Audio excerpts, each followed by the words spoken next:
Friends IVF centre ہے نیس پاک ایز فیز اے 1 میں. Director you Yes, I'm a medical director and جی I'm an IVF physician over that's there. Great Lahore میں یہ نیس پاک کالونی میں ہے. ہم نے وہاں پہ پری میرٹل کاؤنسلنگ کے سیشنز آفر کیے ہیں. دیٹس گریٹ اس میں اگر ان کا نکاح ہوا ہوا ہے تو دونوں آ جائیں, کیونکہ ان کا نکاح ہوا ہوا ہے. We can talk to them. ہم ان کو ہر بات سکھائیں گے, ہر بات بتائیں گے, ان کو بتائیں گے کہ کیا لمٹس ہیں, کیسے آپ نے یہ پروسیجر جو ہے یہ کیسے اچیو کر سکتے ہیں آپ دونوں کی کانسنٹ کے ساتھ اور دونوں کو تکلیف ہوئے بغیر. رائٹ ٹھیک ہے, اور اس کے آفٹر ایفیکٹس ہوئے بغیر. اور اگر ان کی منگنی ہوئی ہوئی ہے تو لڑکی والے پیرنٹ یا ماں لڑکی کو لے آئے اور باپ اپنے بیٹے کو لے آئے, یا بیٹا خود آ جائے ہمارے ساتھ. ہم علیحدہ لڑکوں کو بھی کاؤنسلنگ کر دیں گے. تو ہمارے پاس کاؤنسلرز ہیں جو کہ باقاعدہ ان کو سمجھائیں گے ہر چیز کے ڈائیگرامس کے ساتھ, ان کو ایموشنل ویل بینگ, ان کو فزیکل ویل بینگ, ان کو ہر طرح کی ویل بینگ کے بارے میں سمجھائیں گے کہ کیا ان کو جاننا ضروری ہے اس ایک مقدس رشتے کو, ازدواج کا جو رشتہ ہے جو اللہ رائٹ سبحانہ تعالیٰ نے قرآن میں ایک ازدواج کے اراؤنڈ ہی ہر چیز کو ہاؤ ٹو کیپ بنا ہے. It's regard yes, that's so true this unit is very important to Allah سبحانہ تعالیٰ. تو اس یونٹ کی ہارمنی, جیسے کہ قرآن میں کہا ہے کہ آپ دونوں ایک ہیں, کوئی چیز بیچ میں حائل نہیں ہے. تو اس لیے دے ہیو ٹو بی, ان کو ایک ہونا پڑے گا مینٹلی, فزیکلی, ایموشنلی اور فائنینشلی. تو تبھی یہ گاڑی if آگے there's چلے a گی. good chemistry in terms of physical, yes mental, emotional well-being. Yes. Anyways, thanks. یہ بتائیں ہائیجین کے بارے میں آپ سے پوچھنا چاہوں گی before we wrap up the podcast, today's podcast, but we are surely going to have another session with you and that's for sure. Hygiene کی بات کرتے ہیں, عورتوں کی ہائیجین, ظاہر ہے لڑکیوں کی بھی اویئرنیس ہوتی ہے کہ ہائیجین کا خیال کیسے رکھنا ہے, especially when they get married. لیکن جب لڑکوں کی ہائیجین کی بات کرتے ہیں تو how much it's that important, اور ان کو کتنی اویئرنیس ہونی چاہیے, اور وہ کتنے کیئرلیس طریقے سے چلتے ہیں, اور یہ کتنا نقصان دہ ہو سکتی ہے if a married couple is having an intercourse. بیٹے یہاں میں ایکسٹرا میرٹل ریلیشنز کی بات کروں گی. جی آج کل ہماری جنریشن جو ہے بہت پستی کی طرف جا رہی ہے, اور شادی سے پہلے بہت سے لڑکوں نے چکھ لیا ہوتا ہے سیکشل جی جو ایکسپیرینس ہے اس جی کو, فرسٹ انکاؤنٹر.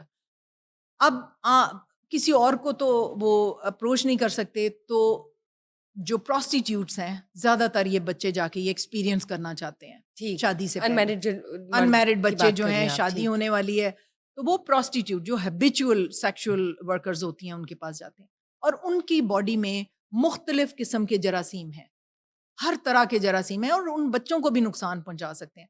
ان کے یورتھرائٹس ہو جاتا ہے, وہ سیکشولی پرفارم کرنے کے قابل نہیں رہتے, ان کے بار بار آپریشن ہوتے ہیں, یورین نہیں کر سکتے, یورین کا رستہ بند ہو جاتا ہے فائبروسس سے, اتنی تکلیف میں. مطلب کئی یہ دفعہ عورتوں پہ کڈنیز, افیکٹ کر جاتی ہیں یہ چیزیں, مردوں میں, مردوں میں, ٹھیک لڑکوں میں ٹھیک اتنا یورتھرائٹس اور ان کا یورین کے پرابلمز ہو جاتے ہیں, کڈنی انفیکشن تک ہونے کو آ جاتی ہے. اگر یہی بچے انفیکٹڈ ہو کے اپنی بیچاری وہ نئی نویلی دلہن جو بیچاری کا سارا سسٹم سٹرلائزڈ ہے, وداؤٹ جرمز ہے, وہ انٹروڈیوس کر دیں گے وہ سارا کچھ اس کے اندر, تو یہ تو ایک بڑی خطرناک سی بات ہے. وہ اس کی ساری پیلوک انفیکشنز اس کو ہو یعنی جائیں یہ گی. واش آؤٹ نہیں ہوتے آپ کی باڈی سے if you're know, it stays there. ٹھیک ہے, اور وہ جا کے اس کو ٹرانسمٹ کرے گا. بار بار انفیکشن کے ساتھ جب بچیاں آ رہی ہوتی ہیں تو ہم ان کے ہسبینڈس کو بھی اینٹی بائیوٹک پہ ڈالتے ہیں کہ اور انٹیروگیٹ کرنے پہ بچیاں بتاتی ہیں کہ جی اس کو بڑے ٹیلی فون آتے ہیں اور مجھے شک ہے کہ اس کی ایکسٹرا میرٹل گرل فرینڈس بھی ہیں. تو یہ جو ہیبیچول لوگ ہوتے ہیں ان میں ڈیفینیٹلی انفیکشنز ہوتی ہیں. that transfers to the female side, یس, لیکن by the end of the day the female gets blamed for it, اور یہ unknowingly مرد کی طرف سے ہو رہا ہوتا ہے. فرٹیلٹی افیکٹ ہوتی ہے اور چیزیں افیکٹ ہاں ہوتی جی, ہیں. اور دوسرا یہ ہے کہ اگر اس کے ایکسٹرا میرٹل ریلیشنز نہیں بھی ہیں تو بیوی کے پاس آنے سے پہلے تم ایک بات تو لے لو, نہا تو لو, واش تو کر لو اپنے پارٹس کو جو تم نے انٹروڈیوس کرنا ہے. انفیکشن انٹروڈیوس کر رہے ہو تم اس کے اندر اس کی وجہ سے. تو اس لیے ان کو ایجوکیٹ ہونا پڑے گا, بہت ضروری ہے. بہت ضروری ہے کہ وہ اس کو آپ ٹرانسمٹ کر رہے ہیں سارا کچھ.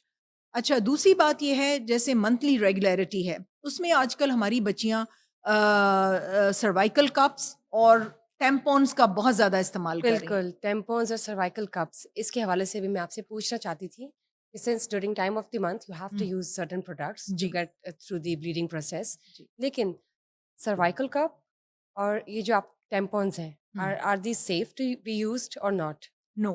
ٹیمپونس کے اوپر یہ ایک ریکگنائزڈ کمپلیکیشن ہے کہ اس میں عورتیں مری ہیں. Women have died using ٹیمپونس. کیسے؟ اس لیے کہ ٹیمپون جو ہے وہ ایبزارب کرتا ہے بلڈ کو اور پھر اس کا فلو روک دیتا ہے اور یوٹرس کے اندر وہ اکٹھا ہوتا رہتا ہے بلڈ. اس کی بہت سی کمپلیکیشنز ہیں. ایک تو یہ کمپلیکیشن ہے کہ اگر کوئی بھی جرم، کیونکہ وجائنا اسٹیرائل تو نہیں ہوتی، ٹھیک ہے، اس میں سے یوٹرس میں اس کلیکٹڈ وارم بلڈ میں ایک بھی جراثیم چلا گیا جو کہ اسٹیفلوکوکس زیادہ جاتے ہیں اندر، تو وہ she can die of toxin production by that organism. Toxin produce کرتے ہیں وہ جراثیم اور عورتیں مری ہیں. مطلب وہ رش آؤٹ ہو ہی نہیں رہا، فلو آؤٹ ہو ہی نہیں رہا، وہ آپ اندر جمع کر رہے ہیں اپنا بلڈ. ٹاکسک شاک سنڈروم اس کو کہتے ہیں. اگر آپ گوگل پہ ڈالیں نا ٹاکسک شاک سنڈروم، تو یہ ٹیمپون کی وجہ سے ہوتا ہے اور یو کین ڈائی. آپ کی ٹیوبز بند ہو سکتی ہیں انفیکشن سے، آپ کا یوٹرس افیکٹ ہو سکتا ہے، بہت کچھ ہو سکتا ہے. اور جو سروائکل کپس ہیں وہ پلاسٹک کے بنے ہوئے ہیں. اب آپ پلاسٹک انٹروڈیوس کر رہے ہیں آپ اپنی وجائنا میں. پلاسٹک میں مائکرو پلاسٹکس ہوتے ہیں، وہ ایک تو آپ کے یوٹرس میں چلے جائیں گے، بڑا کر سکتے ہیں. پھر یہ ٹیمپونس اور جو سروائکل کپس ہیں یہ فلو آف بلڈ کو روکتے ہیں. ٹھیک ہے، اب کیا ہوگا کہ وہاں سے اسپل ہوگا، بیک اسپل ہوگا through the tubes into your abdomen. Right. اور وہ جو بلڈ ہوتا ہے اس میں فریگمنٹڈ اتری ہوئی لیئر آف یوٹرس ہوتی ہے جو کہ زندہ ہوتی ہے. یہ گرتی ہے پیٹ میں اور وہاں جا کے امپلانٹ ہو جاتی ہے. اور جب یوٹرس مینسٹریٹ کرتا ہے یہ بھی پیٹ میں مینسٹریٹ کرتی ہیں اور یہ کاز کرتی ہیں اینڈومیٹریوسس، جو کہ آج کل کا بہت زیادہ کامن ایشو ہے. اتنی پین ہوتی ہے، اتنی بلیڈنگ ہوتی ہے اور بچہ پھر پروڈیوس نہیں ہوتا.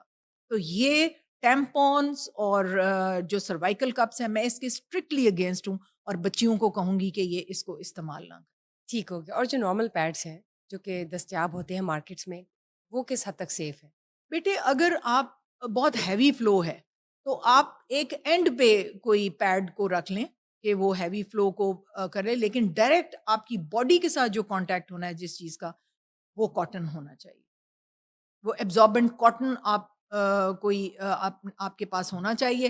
یہاں پہ جو گازز ملتی ہیں اسٹرلائزڈ پیور کاٹن کی اسٹرلائزڈ ہوتی ہیں، رائٹ. وہ آپ یوز کر سکتے ہیں کہ آپ پہلے اس کی لیئرز کافی ساری لگا لیں اور then you can use a pad جو کہ اگر آپ کو ہیوی فلو ہے تو وہ ایبزارب کر لیں. ٹھیک ہو گیا. بہت بہت شکریہ. Thank you for being here and thank you for casting light on important issues.